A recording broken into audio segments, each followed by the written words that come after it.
কেডা তোমা তোমা মেয়েদের ঠিক এই আছে সর্বশেষ ইভেন্ট। ছেলেদের আরেকটা ইভেন্ট বাকি আছে, বেলুন ফুটানো।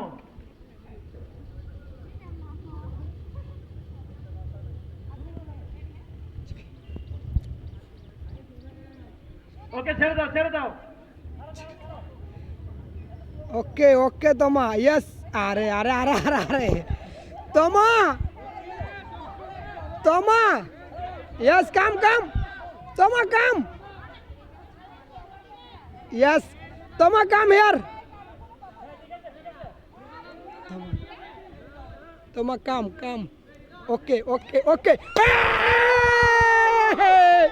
শাবাশ তোমা শাবাশ তোমা ঠিক আছে গুড পুরো ভেঙে দিল একদমই